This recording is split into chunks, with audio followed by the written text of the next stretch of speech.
Hi guys, and welcome to my channel. I know it's been a while, but I just got back from Japan, as I mentioned in my last video, and it's been crazy. I've just been working. I have another trip coming up next week, so I've just been all over the place, honestly. But I am here to make that video that I told you guys I was gonna make, and today's video is going to be on tips on Japan. I think that this is so important because honestly, when I was researching about Japan, there weren't that many videos, informational videos on how like everything worked or what I needed to expect. So I decided to make this video hoping that you guys will take something from it, and if you do decide to go to Japan, that it will help you in some sort of way. Like I said last time, Jasmine Joan Productions is going to be editing my videos, so if you guys like this video, make sure you subscribe. And yeah, without further ado, let's get into video. Tips on Japan. So I decided to make a list on 10 tips on Japan, my views on things and best places to see and things to do, and where I stayed. So starting with tip number 1. So there are no trash cans in Japan. When you go out on the streets, like, there's no trash cans. You're not allowed to eat and walk, so I mean, you kind of don't need them, but at the same time, maybe you had a gum wrapper or something. You gotta hold on to that. Like, do not litter. Do not litter. Like, I think Japanese will literally strangle you if you try to litter. But there's no trash cans, so just make sure that if you're out on the road, out anywhere, and you have some sort of trash, or you think that you're gonna have trash, carry a bag with you. Carry a plastic bag and just hold on to your stuff, because there was one time that I was in Tokyo and I had Starbucks that morning, and I had to carry around that plastic cup all the way until like 9 p.m. because I was running around. I was on my way to the airport, and there was no trash cans. There was no way for me to throw away my cup, and so just imagine me carrying around an empty plastic Starbucks cup. Like, it was so inconvenient. Like, I hated it. So yeah, so if you think that you're going to have trash, honestly, just bring a bag with you at all times. Save the confusion. Tip number 2, get a train card. So this is so important because this was like my biggest mode of transportation. This was the way that I got around everywhere. And I know that there is one that's called Suica, S-U-I-C-A, or Pasmo, which are, you can get a prepaid one, and you can just, fill it up as much as you think you're going to use it, and use it as you go. Or, which is something that I did, what I did was I just paid for tickets as I went. If I went back, I don't know if I would get a card. I think I would just continue buying tickets as I went. The only downside to that is you have to hold on to those little tickets. They're about this big, and they're hard to keep track of. I lost them like 3 times, but I feel like you just don't know how much you're going to use, I don't know. I'm weird about stuff like that. So just keep your individual tickets if you're going to buy individual tickets, or just get a prepaid card and make sure you have enough on it and just use it as you go, But very much important, you're gonna want to get one of those. You're gonna be using the train, I guarantee it. Tip number 3. Speaking of transportation, another great way to get around is renting a bike. Best way to explore the city you're in, explore Japan, is to, go to your nearest bike rental place, pay for a day rental or even a week rental depending on how long you're staying in that place, and just get lost. Honestly, get lost. Just get lost. It is so incredible. It's normal for them to ride bikes places, so you're not gonna look like a tourist, But I mean, you're obviously gonna stand out, but it's fun. I think it was probably one of the highlights of my trip was being able to ride wherever I wanted and just see everything and take everything in. Definitely rent the bike. That's number 3. Yeah, for sure. Tip number 4, bring enough money for 2. Why do I say this? Because I heard that Japan was expensive. Like, yes, I knew that. But that was an understatement. Like, it is so expensive. I mean, I went through so much money, and also it was a lot of stupid things, like things I wish I knew before, that every time I go somewhere I learn something, you know. So just bring enough money, have a little savings backup, because you will need like a lot of money. Meals are pretty expensive. Bring enough money for two. Tip number 5. No one speaks English. Like 96% of the people in Japan speak Japanese and only Japanese. With that being said, always have a translator with you. Like whether it's on your phone or a physical one, like have a translator with you. You are going to need it in case you need, how do I get on this train? How do I get here? Like I got lost so many times, and the Japanese are so willing to help you. It's just, you know, I don't want to say an inconvenience, but it just sucks not knowing the language to try to express yourself. So, and Japanese is so hard. Like, it was a real struggle trying to get around. But I did have my phone on me at all times, and I did have a translator, which was a little slow, but it still worked. And we'll get into that later on in the tips, but definitely have some sort of translator on you at all times. Tip number 6. There is free public Wi-Fi almost everywhere, so if you need it, make sure to stop at a coffee station. There's Starbucks everywhere. Stop at a restaurant. Like if you just need Wi-Fi, like they are so nice. They will let you like use their Wi-Fi, and it's all public, which is something I thought was weird. Like you never needed like a password for anything. Like here in the States, you go somewhere, they'll have Wi-Fi for you, yeah, but 99% of the time they're gonna have a password, or it's a private network. Not in Japan. Almost all the networks were completely public everywhere. So if you need some Wi-Fi, stop by your Starbucks or anywhere. Honestly, there's Wi-Fi everywhere. It's a pretty good place to have Wi-Fi. Tip number 7. Beware of the restaurants that allow smoking. If you're like me, I can't handle the smell of cigarettes and smoking. Like I have nothing against the people that smoke. Like you do you, but I don't want to be near it. And there was a couple times where I just got caught in a restaurant that allowed smoking, and it was like once you're sat, like it's too late. It's just too rude to get up and leave.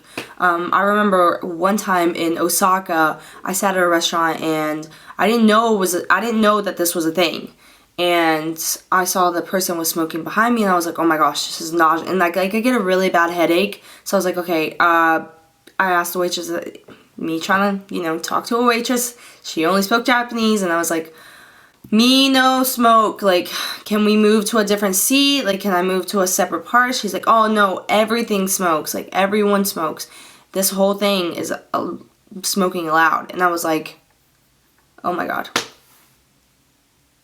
there's nothing to do after that, you just gotta suck it up and deal with it. So just make sure that if you're like me and you don't do smoke, like you need to ask or figure out which restaurants allow smoking, because it's really like, it just sucks to have to eat your meal with the cigarette smoke everywhere. Like after that one person started smoking, everyone started smoking. Like, yeah. Tip number 8, always be on time. I can't stress this enough. Like the Japanese are on time, but like to a different extent. There was one time I was on my way to Mount Fuji, and I had to wait 4 hours for the next bus that came out. So I literally passed out waiting for 4 hours. Then I waited till like 30 minutes right before the bus was about to leave. I bought the bus ticket for like $60, and then right before the bus was about to leave, and I'm running all like everywhere looking for lunch, because it was already lunch. Like I thought I was gonna get to the bus station and buy my ticket and leave. No, it was 4 hours till the next bus left. So I was like, okay, well, I'll just sleep a little. Slept a little, ran to go get lunch, came back. It was like 11:59 when I came back. I was like, oh, and by the way, I was running through the entire, I was running everywhere to try to make sure I was there a little bit right before the bus departed. Bus was supposed to leave at 12, And for some reason I thought, you know, oh, 12, the ticket says 12, so, you know, no. Point of the story is I missed my bus because I got there at 11:59, and at 11:59 it was literally driving away. And I was really upset. I was angry. I hadn't eaten. Like, I was stressed out because I didn't know the language. I went up to the guy. I was like I was crying at this point because I was just so overwhelmed and annoyed that I had just waited 4 hours and I missed the bus by 1 minute because the Japanese are on time. I know it's not something I should be upset about, but at the moment I was just so hurt about it. So anyways, I ended up having to buy another bus ticket and wait another like 2 hours. But just make sure you're on time. Take my advice, please. That is a really important one. These last two tips are just for traveling in general. Get an international driver's license. This was a problem in Greece as well. They're very strict. If you want to drive anywhere, or if you want to get an ATV, or if you want to, in this case in Japan, for Mario Kart, which I'll get into later, they do require a driver's license, and you don't want to miss out on these things. So it costs $20. You can go to AAA. You can get it in like 20 minutes. Do it. It lasts like a year, and it saves you so much trouble. And then last tip is get a SIM card or an international data plan. This is so incredibly important. You want to be able to communicate with these people, with the people that you're around. You want to know their like what they like, what they do, like what's normal for them. Like every place has this different culture, and you just got to be able to know what you're going into. So make sure that you get some sort of international plan or some sort of SIM card for your phone, so that you can either use directions or maps or translator or Google, anything really. That was really, really important. I have T-Mobile, and I love T-Mobile for that. Like, I don't pay a lot, and I get to use my phone anywhere in the world, so get that. And then on a side note, I just wanted to mention that the Japanese are probably the nicest humans I've ever met in my entire life. And it's super safe. I felt really safe there. I didn't have to worry about, you know, oh, am I about to get my phone stolen, which is a problem in South America. Like, you know, you gotta be careful. You can't be stupid. Like, you just gotta be aware of your surroundings.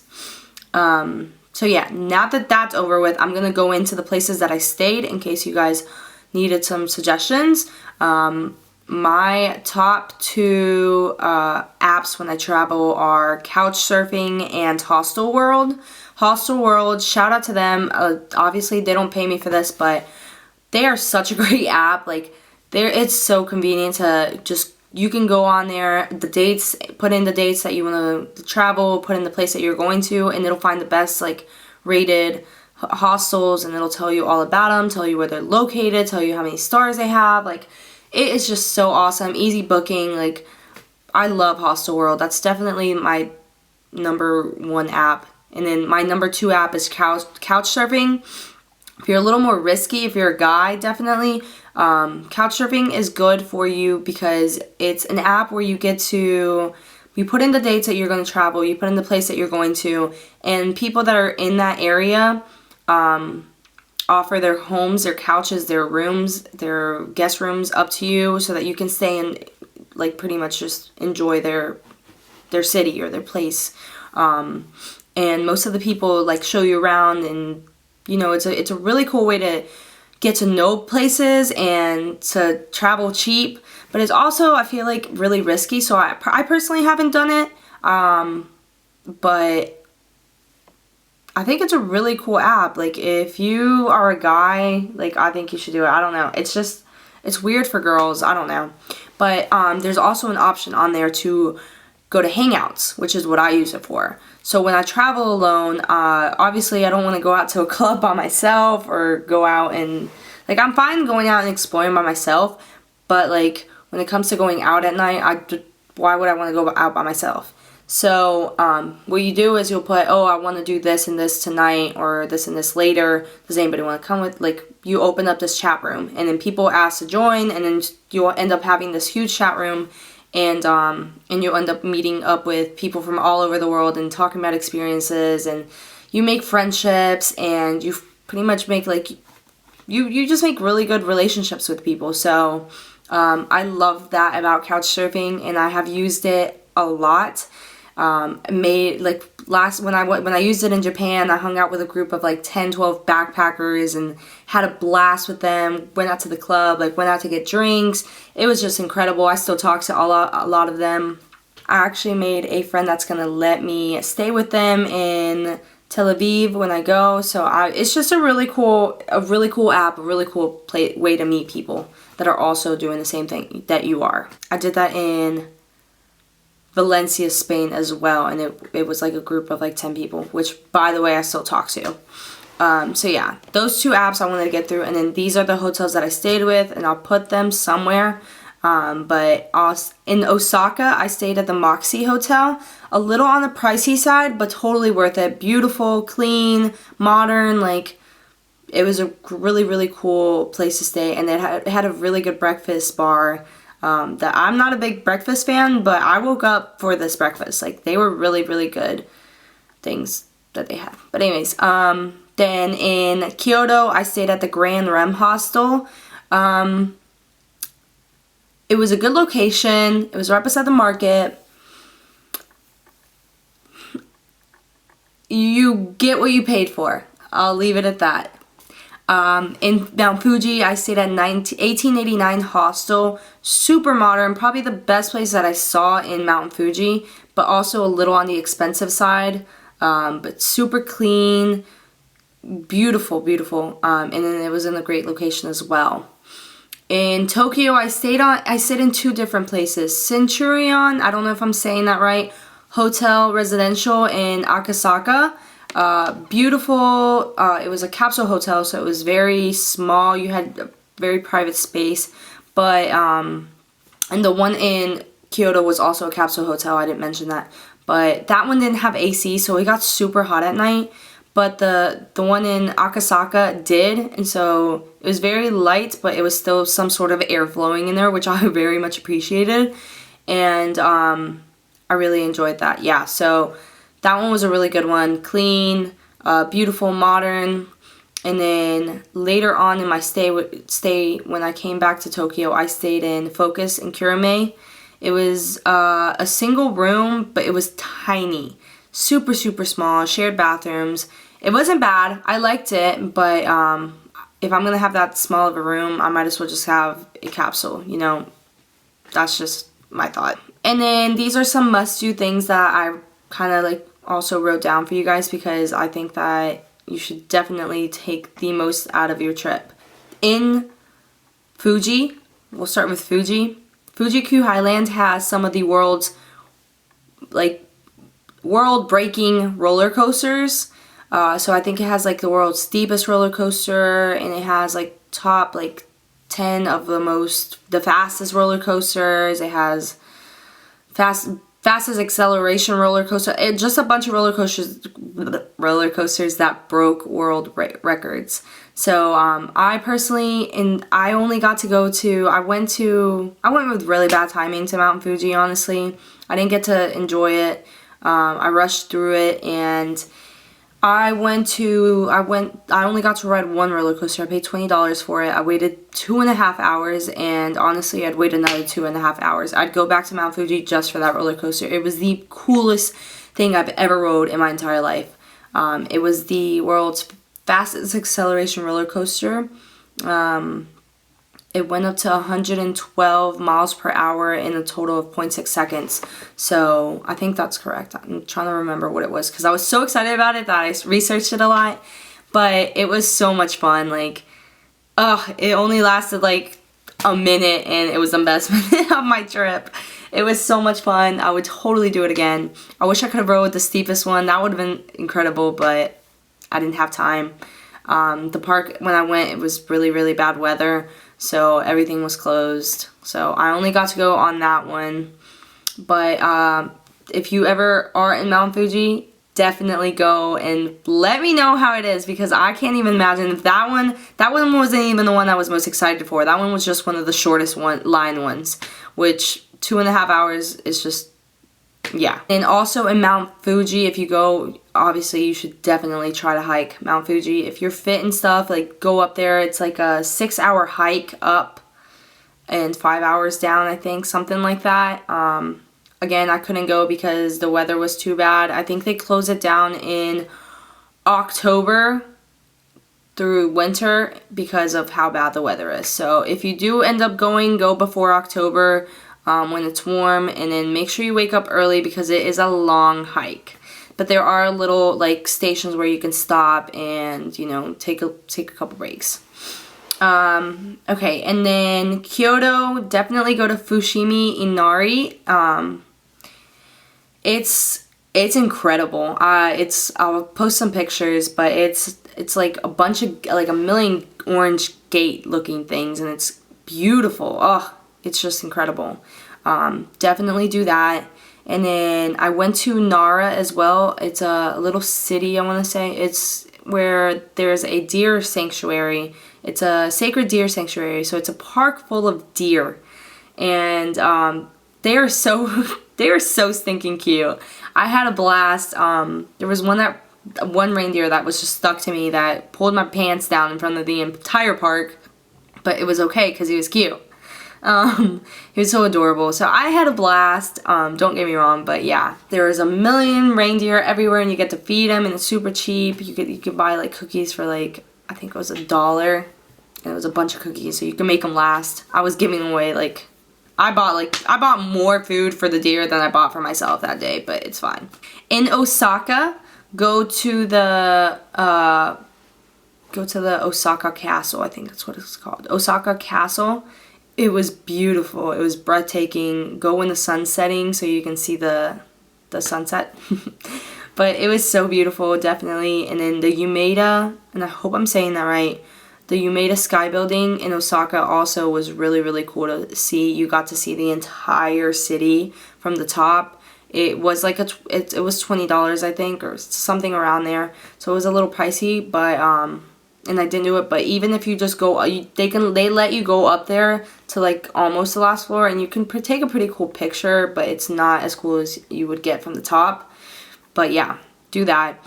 And then last but not least, things to do in Tokyo. The Sky Tower, which is like the Eiffel Tower. I think that's the Sky Tower of Tokyo. That was really, really beautiful to see. I went at night. And then, yeah, do the Team Borderless Lab Museum also. It is so beautiful. It was so much fun. I'm not even a museum fan. Like, I don't like museums, and I had such a blast. It was so interesting. Give yourself a good like 4 to 5 hours to go too. I did it rushed right before the airport because I didn't want to not go, but like there was so much to see, so much to take in. I really wish I could have enjoyed it a little more, but I was rushed. Honestly, when you go to Japan, go with like a month at least so you can take everything in. Also, Rainbow Bridge is really cool to go look at. It's beautiful. It's just a really cool bridge to look at. And then the Mario Kart in Tokyo.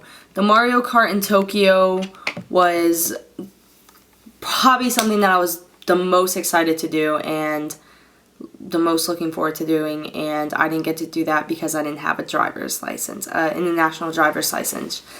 They wouldn't let me do it with my normal driver's license. That was the only option, was an international driver's license. So I didn't get to do it, which was really upsetting because I was really looking forward to it. But now I know, learned my lesson. Next time I go on any trip, I'm going to make sure that I have that driver's license just in case. And yeah, you get to dress up and ride in these carts and go tour the entire city and see all the coolest spots. So it's really, really cool. Highly recommend. I hope that this video helped you guys in any way. If you are planning on going to Japan, or if you have it on your bucket list, do it. It's worth it. I had fun. I enjoyed it. And if you have any questions, feel free to ask me, because I definitely will be glad to tell you any more of my experience, anything else that you would like to know about my experience. But yeah, anyways, don't forget to subscribe and hit that like button and keep watching my videos. I'm going to continue to post as much as I possibly can, I promise.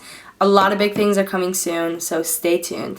Thank you guys for watching, and I'll see you guys next time.